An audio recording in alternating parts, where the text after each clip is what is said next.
Hi friends, welcome to Shivna's Kitchen and Craft. ഇന്ന് ഞാൻ വന്നിരിക്കുന്നത് ചിക്കൻ്റെ ഒരു വെറൈറ്റി റെസിപ്പിയുമായിട്ടാണ്. പാർട്ടിക്കൊക്കെ നൽകാൻ പറ്റിയ ഒരു വെറൈറ്റി ചിക്കൻ്റെ സ്റ്റാർട്ടർ ഐറ്റമാണ്. നമ്മൾ സ്ഥിരം സ്റ്റാർട്ടറായിട്ട് നൽകുന്നത് ചിക്കൻ ലോലിപോപ്പ് നഗറ്റ്സ് ഒക്കെ അല്ലേ. അപ്പോൾ ഈ ഒരു ഐറ്റം ട്രൈ ചെയ്ത് നോക്കിയാൽ കുട്ടികൾക്കൊക്കെ ഒരുപാട് ഇഷ്ടമാവുകയും ചെയ്യും, അവർ ഓടി നടന്ന് കഴിക്കുകയും ചെയ്യും. അപ്പോൾ ഇതെങ്ങനെയാണ് നമുക്ക് നോക്കിയാലോ. ഞാനിവിടെ ഒരു 3/4 കിലോ ചിക്കനാണ് എടുത്തേക്കുന്നത്. ഇതുപോലെ ചെറിയ ക്യൂബ്സ് ആയിട്ട് കട്ട് ചെയ്തെടുത്തിട്ടുണ്ട്. അതിലേക്ക് ഒരു ഫുൾ ടേബിൾ സ്പൂണ് പെപ്പർ ഇട്ട് കൊടുക്കുന്നുണ്ട്. പിന്നീട് 1 ടേബിൾ സ്പൂണ് കാശ്മീരി ചില്ലി പൗഡറും, ഒരു 2 ടേബിൾ സ്പൂണ് സോയാ സോസും, ഒരു മുട്ടയും ആവശ്യത്തിന് ഉപ്പും കൂടെ ഇട്ട് കൊടുക്കാം. ഇനി ഇതിലേക്ക് ഒരു 5 ടേബിൾ സ്പൂൺ കോൺഫ്ലോർ ആണ് ആവശ്യം. ആദ്യം ഞാൻ ഇതിലേക്ക് 3 ടേബിൾ സ്പൂൺ കോൺഫ്ലോർ ആണ് ഇപ്പോൾ ഇട്ട് കൊടുത്തിട്ടുള്ളത്. എന്നിട്ട് നന്നായിട്ട് തന്നെ ഒന്ന് മിക്സ് ചെയ്തെടുക്കാം. ഈ കോൺഫ്ലോറൊക്കെ ഇതിൽ നന്നായിട്ട് കോട്ടായിട്ട് വരട്ടെ. അതിന് ശേഷം നമുക്ക് 2 ടേബിൾ സ്പൂൺ കോൺഫ്ലോർ കൂടെ ഇട്ട് കൊടുക്കാം. എന്നിട്ട് വീണ്ടും ഒന്ന് നന്നായിട്ട് മിക്സ് ചെയ്ത് ഒരു 15 മിനിറ്റ് നമുക്കിത് റെസ്റ്റ് ചെയ്യാൻ വയ്ക്കാം. ഇത് ഞാനിപ്പോൾ വാങ്ങിയ ഒരു കുഞ്ഞു കടായിയാണ്. ഇത് നിങ്ങളെയും കൂടെ കാണിക്കാമെന്ന് വിചാരിച്ചു. മിലാനോയുടെ കമ്പനിയാണ്. അവർ പറയുന്നത് 2 ഡബിൾ കോട്ടിംഗ് ഉണ്ട് എന്നാണ് പറയുന്നത്. കൊള്ളാം, അത്യാവശ്യം നല്ല വെയിറ്റും ഉണ്ട്. ഒരു 250 റുപ്പീസ് ഓഫർ പ്രൈസിന് എനിക്കിത് കിട്ടിയതാണ്. ഇനി നമുക്ക് ഇതൊന്ന് ഫ്രൈ ചെയ്തെടുക്കാം. അതിന് വേണ്ടിയിട്ട് കടായി നമുക്ക് അടുപ്പിലേക്ക് വെച്ച് കൊടുക്കാം. എന്നിട്ട് ഞാനിവിടെ ഒലിവ് ഓയിൽ അല്ലെങ്കിൽ സൺഫ്ലവർ ഓയിലാണ് യൂസ് ചെയ്യാനുള്ളത്. കോക്കനട്ട് ഓയിൽ ആരും യൂസ് ചെയ്യരുത്. ഓയിൽ നന്നായിട്ട് ചൂടായിട്ടുണ്ട്. ഇനി ഓരോ പീസസ് ആയിട്ട് ചിക്കൻ ഇട്ട് കൊടുക്കാം. ഫ്ലെയിം എപ്പോഴും ലോ ടു മീഡിയം ആയിരിക്കണം. ഒരു കാര്യം പ്രത്യേകം ശ്രദ്ധിക്കേണ്ടതെന്ന് വെച്ചാൽ നമ്മളിതിൽ കോൺഫ്ലോർ യൂസ് ചെയ്തിരിക്കുന്നത് കൊണ്ട് ഒരു 4-5 മിനിറ്റോളം മറിച്ചോ തിരിച്ചോ ഒന്നും ഇടാൻ പാടില്ല. അതിനുശേഷം ഒരു 4-5 മിനിറ്റിന് ശേഷം ഇതുപോലെ ഒന്ന് ചുറ്റിച്ചെടുക്കുക. പിന്നീട് നമുക്ക് ഇതുപോലെ തിരിച്ചും മറിച്ചും ഒക്കെ ഇട്ട് ഫ്രൈ ചെയ്തെടുക്കാം. ഇങ്ങനെ കഴിക്കാൻ തന്നെ നല്ല ടേസ്റ്റാണ്. സ്പൈസസ് ഒന്നും ഇഷ്ടമില്ലാത്ത കുട്ടികൾക്ക് ഇതുപോലെ ഫ്രൈ ചെയ്ത് കൊടുത്താൽ അവർ നന്നായിട്ട് കഴിച്ചോളും. നന്നായിട്ട് തന്നെ ഫ്രൈ ചെയ്തെടുക്കണം. ഇനി നമുക്ക് സെക്കൻഡ് ബാച്ച് ഇട്ട് കൊടുക്കാം. അതും ഇതുപോലെ ഓരോ പീസസ് ആയിട്ട് ഇട്ട് കൊടുക്കുക. ഒരു 4-5 മിനിറ്റോളം തിരിച്ചോ മറിച്ചോ ഒന്നും ഇടരുത്. അതിന് ശേഷം ഒന്ന് ചുറ്റിച്ചതിന് ശേഷം നമുക്ക് തിരിച്ചും മറിച്ചൊക്കെ ഇട്ട് നന്നായിട്ട് തന്നെ ഫ്രൈ ചെയ്തെടുക്കാം.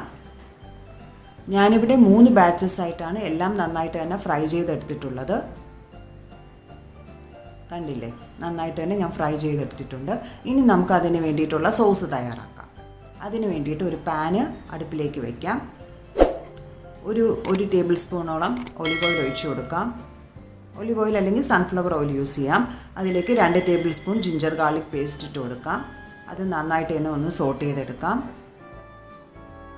അതിനുശേഷം ഒരു 3 table spoon tomato ketchup use ചെയ്യാം.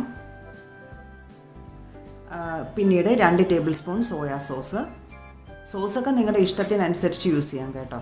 ചിലവർക്ക് സോയാ സോസിൻ്റെ ഇതായിരിക്കും ഇഷ്ടം, ചിലവർക്ക് ടൊമാറ്റോ കെച്ചപ്പ് മുന്നിട്ട് നിൽക്കുന്നതായിരിക്കും ഇഷ്ടം. അതൊക്കെ നിങ്ങളുടെ ഇഷ്ടം.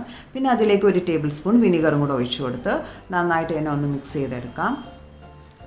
പുളിപ്പൊക്കെ അതൊക്കെ ഓരോരുത്തരുടെ ഇഷ്ടമാണ്. അതൊക്കെ നിങ്ങളൊന്ന്, ഞാനിവിടെ ഒരു അളവ് പറയുന്നുവെങ്കിലും നിങ്ങൾ അത് ഒന്ന് നോക്കുക കേട്ടോ, കറക്റ്റായിട്ട് നോക്കുക. കുറവാണെങ്കിൽ നിങ്ങൾക്ക് ഈ സമയത്ത് തന്നെ ഏത് സോസാണെന്ന് വെച്ചാൽ അത് കൂട്ടുകയും കുറയ്ക്കുകയൊക്കെ ചെയ്യാം. പിന്നീട് 2 ടേബിൾ സ്പൂണ് ചൂടുവെള്ളം കൂടെ ഒഴിച്ചു കൊടുക്കുന്നുണ്ട്.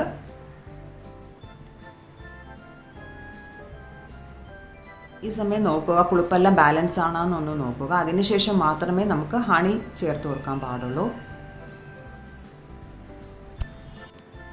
ഇനി നമുക്ക് ഹണി ഒഴിച്ചു കൊടുക്കാം. ഞാനിവിടെ ഡാബറിൻ്റെ ഹണിയാണ് എടുത്തിട്ടുള്ളത്. 2 ടേബിൾ സ്പൂൺ ഹണി ഞാനിപ്പോൾ ഒഴിച്ചു കൊടുക്കുന്നുണ്ട്. എന്നിട്ട് നന്നായിട്ടൊന്ന് മിക്സ് ചെയ്തിട്ട് നോക്കാം കറക്റ്റായോ, ആ പുളിപ്പും മധുരവും എല്ലാം ബാലൻസ് ആയോ നോക്കാം. ഇവിടെ കുട്ടികളുടെ ഹണിയുടെ ഫ്ലേവർ നല്ല ഇഷ്ടമാണ്. അത് മുന്നിട്ട് നിൽക്കാനാണ് അവർക്ക് ഇഷ്ടം. അതുകൊണ്ട് ഞാനിപ്പോൾ 1 ടേബിൾ സ്പൂൺ ഹണി കൂടെ ഒഴിച്ചു കൊടുക്കുന്നുണ്ട്. എന്നിട്ട് വീണ്ടും ഒന്ന് മിക്സ് ചെയ്ത് നോക്കാം. ഇപ്പം എല്ലാം ബാലൻസ് ആണ്. ഇനി ഒന്ന് ജസ്റ്റ് ഇതുപോലെ ഒന്ന് ചെറിയ തിള ഇതുപോലെ വരുന്നത് വരെ ഒന്ന് വെയിറ്റ് ചെയ്യാം. അതിന് ശേഷം നമ്മൾ ഫ്രൈ ചെയ്ത് വെച്ചിരിക്കുന്ന ചിക്കൻ പീസസ് ഇതിലിട്ട് കൊടുക്കാം. ഫ്ലെയിം ഇപ്പോഴും ലോ ടു മീഡിയം ആണ്. എന്നിട്ട് ആ സോസിലിട്ട് നമ്മുടെ ചിക്കനൊക്കെ ഒന്ന് നന്നായിട്ട് സോഫ്റ്റായിട്ട് എടുക്കാം. ഒരു 2-3 മിനിറ്റ് ഇതുപോലെ ഒന്ന് മിക്സ് ചെയ്ത് കൊടുക്കാം. ഇതുപോലെ ഗ്രേവി വേണമെന്നുള്ളവർക്ക് ഈ ഒരു കൺസിസ്റ്റൻസി ആകുമ്പോൾ നിങ്ങൾക്ക് അത് ഓഫ് ചെയ്യാം. ഞാനിത് നന്നായിട്ട് ഡ്രൈ ആക്കിയിട്ടാണ് എടുത്തിട്ടുള്ളത്. ഇവിടെ ഡ്രൈ ആയിട്ട് എടുക്കുന്നതാണ് ഇഷ്ടം. ഇപ്പം നമ്മുടെ ഹണി ചിക്കൻ റെഡി ആയിട്ടുണ്ട്.